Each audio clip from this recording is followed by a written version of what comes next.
بننا ہے, تم نے رسول اللہ کا غلام بننا ہے. تمہارا لب و لہجہ بتائے ہم حضور کی امت, تمہارا طرز زندگی بتائے تم حضور کی امتی ہو, تمہارا کردار بتائے, تم ترازو پہ کچھ تول رہے ہو تو لوگ دوسری طرف بھی منہ کر کے کھڑے ہو جائیں, یہ غلط نہیں تول سکتا, یہ امت رسول ہے. تم بول رہے ہو, لوگوں کو یقین ہو کہ یہ جھوٹ نہیں بول سکتا, یہ رسول اللہ کا امت. تمہارا طرز زندگی بتائے میں امت رسول, تمہاری وحدت, تمہارا زور ہے, تمہاری طاقت ہے, تمہاری توانائی ہے.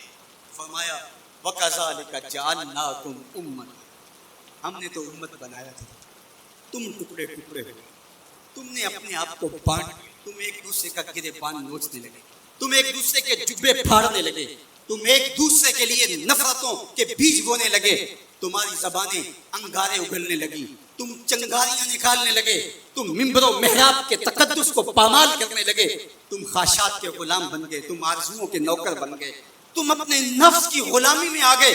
تم تو غلام تھے آمنہ کے لال کے, تم نے کب سے نفس کی غلامی اختیار کر لی, تم کب سے خواہش کے نوکر بن گئے, تم کب سے نفس کے بندے بن گئے.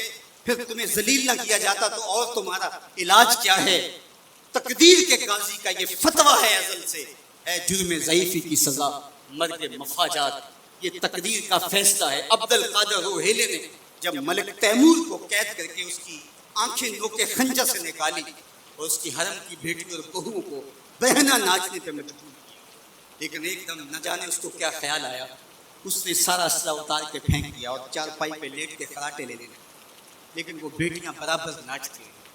تو عبد القادر روحیلہ کھڑا ہوا اور اس نے کہا کہ میں ایک سپاہی ہوں اور اس حالت کے اندر اسلحہ اتار کے خراٹے لینے لگ جانا یہ ایک سپاہی کی شان کے لائق نہیں ہوتا, یہ میرا تکلف تھا, یہ میری بناوٹ. مجھے خیال آ گیا کہ میں نے بہت زیادتی کی ہے اور میں یوں لیٹا.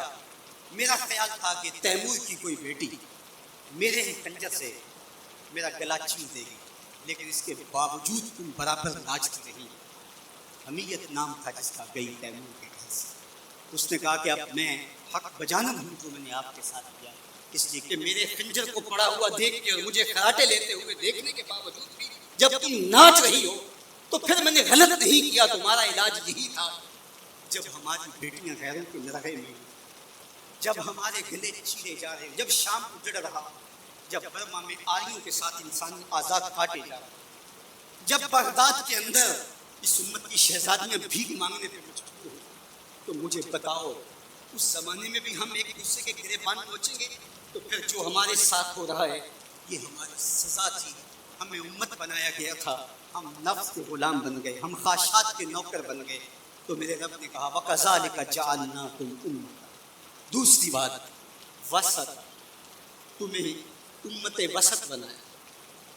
امت وسط اس کے 3 معنی امام قرطبی نے کیے, باعظمت امت, باکمال امت, اور تیسرا معنی معتدل. عظمت کے جس معراج پہ تمہیں بٹھایا تھا وہ کسی اور کا مقصود نہیں تھا. جعلت لی الارض مسجد, پوری کائنات کو تمہارے لیے مسجد بنایا, تمہیں یہ عزت دی. حضور نے فرمایا میں آخری نبی ہوں, وانتم آخر الامم, اور تم آخری امت ہو. پس خدا بر ما شریعت ختم کر, بر رسول ما رسالت ختم کر. ہمیں آخری امت بنایا گیا. کنتم خیر امت اخرجت للناس تأمرون بالمعروف وتنهون عن المنکر. یہ مجھے کہا گیا, یہ آپ کو کہا گیا تم خیر امت. ذرا گریبان میں جھانک کر کے دیکھیے, مجھے کہا گیا میں خیر ہوں, آپ کو کہا گیا خیر ہوں. یار یہ نسبت میرے حضور کی ہے, تو تم خیر سے جڑے ہو, تم بھی خیر بن گئے, تم خیر امت ہو. تمہیں عزتوں کی مسجد دی گئی. جو معراج, جو مقام, جو مرتبہ, جو رفعت تمہیں دیا گیا وہ کسی اور کا مقصود نہیں ہے. تم خیر امت قرار پائے. اللہ اکبر. تو کہا اس سے مراد باعظمت. دوسرا معنی باکمال, جو عزت, جو شرف, جو مرتبہ, جو مقام تمہیں دیا گیا, جو کمال, عروج اور باقپن تمہارا مقصود, وہ کسی اور امت کا مقصود نہیں. حضور نے ارشاد فرمایا ایک بندہ صبح سے لے کر کے ظہر تک مزدوری کرے, اس کو ایک قیراط دیا جائے. ایک ظہر سے لے کر عصر تک مزدوری کرے, اس کا وقت تھوڑا ہے لیکن مزدوری اس کو بھی ایک قیراط دی. اور تیسرا شخص عصر سے لے کر مغرب تک مزدوری کرے, دونوں سے کم تھوڑا وقت لگا لیکن اس کو 2 قیراط دی. فرمایا پہلی مثال یہود کی، دوسری مثال نصارہ کی، تیسری مثال میری امت۔ تھوڑے عمل پر زیادہ اجر، من جاء بالحسنۃ فلہ عشر امثالها، ایک نیکی کرو گے 10 کا ثواب۔ یہ اس امت کو اعزاز دیا گیا، یہ امت کو تکریم دی۔ ایک بچہ حفظ قرآن کرتا ہے اور اپنے خاندان کے لوگوں کی شفاعت کرتا ہے۔ بڑھاپے میں اترتا ہے ایک شخص، عمر کی کثرت کی وجہ سے وہ خاندان کی شفاعت کا اہل ہو جاتا ہے۔ کیا کیا شرف نہیں دیے گئے، کیا کیا مقام نہیں۔ اس امت کو عزتوں کی مسند پہ بٹھا دیا گیا۔ قیامت کے دن آزائے وضو سے چمکتی ہوئی یہ امت سامنے آئے، دور سے پہچانے جائیں گے یہ محمد عربی کے غلام، کیونکہ ان کے آزاد چمک رہیں گے، روشنی نکل رہی ہوگی ان کے وجود سے۔ تیسرا معنی امت وسط کا، معتدل، اعتدال کی راہوں پہ چلنے، نہ یہود کی طرح اور نہ نصارہ کی طرح افراط و تفریط کا شکار نہیں ہوں، بلکہ یہ اعتدال کی راہوں پہ گامزن، عقائد میں، اعمال میں، رویوں میں، طرز زندگی میں، انداز معاشرت، گفتگو میں، کلام میں، ہر لحاظ سے یہ اعتدال کی راہوں کے مسافر۔ جب یہ امت اعتدال کی راہوں سے نکلی اور ان میں غلو پیدا ہوا یا ان کے اندر تفریط پیدا ہوئی تو نتیجہ یہ ہوا امت اپنی وقار کو کھو گئی۔ یہود نے شان الوہیت اور شان رسالت کے اندر تنقیص کر اور انبیاء علیہ السلام کی دشمنی ہوئی، اور کتنے نبیوں کو ناحق قتل، بنی اسرائیل نے 70 نبی شہید۔ آج اگر راہ خدا میں ہمیں کوئی تکلیف پہنچتی ہے تو میں اور آپ ہوتے کو اس راستے کے اندر تو نبی شہید ہیں۔ امام رازی نے تفسیر کبیر میں لکھا ہے کہ مکے سے طائف تک 70 ایسے نبیوں کی قبریں جن کی وفات سے بھوک کی گئی۔ یہ دین یوں ہی ہمارے تک نہیں پہنچا، یہ قدریں ہمارے تک یوں ہی نہیں پہنچی، ہمارے اسلاف کی قربانیوں کا نتیجہ ہے۔ اور دوسری جانب نصارہ نے انبیاء کے باب میں ایسا غلو کیا اور توحید کے عقیدے کو بھی بگاڑ کے رکھ دیا، حضرت عیسیٰ کو خدا کا بیٹا قرار، تعلیم ثلاثہ میں مبتلا ہو کر کے 3 وجودوں کو انہوں نے معبود قرار دیا اور 3 وجودوں کے مجموعے کو الہ کہا۔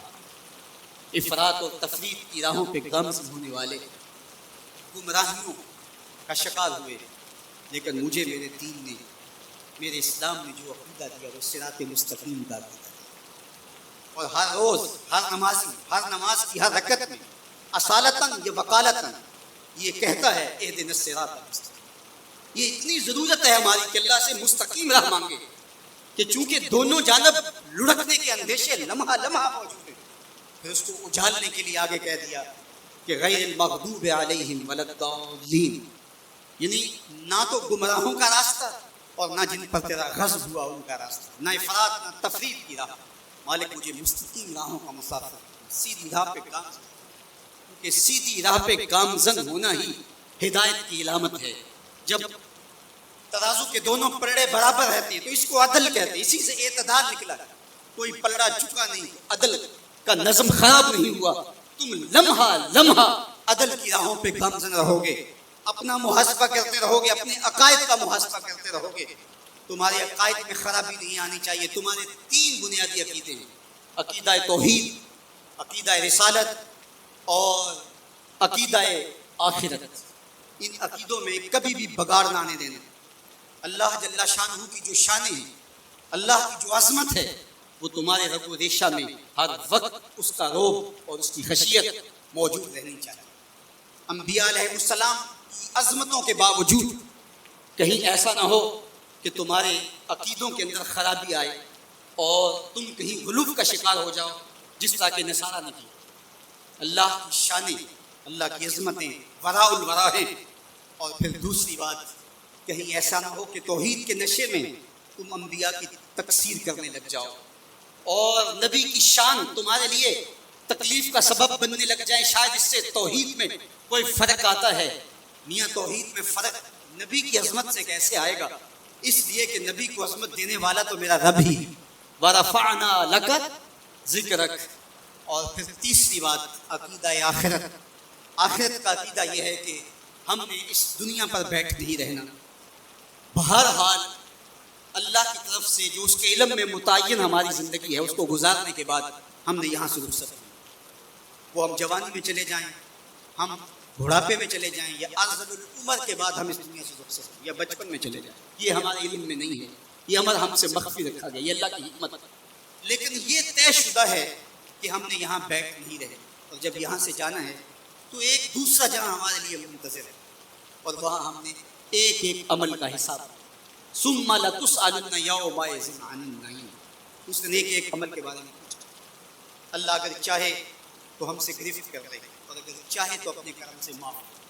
اگر وہ معاف کرنا چاہے تو کوئی پوچھ نہیں سکتا کہ اتنا بڑا پاپی اور مجرم کیسے معاف کیوں کیا گیا.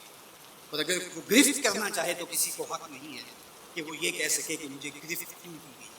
تو ایمان بیم و رجا کے درمیان, الایمان بین الخوف والرجا, ایمان خوف اور امید کی درمیانی کیفیت ہے.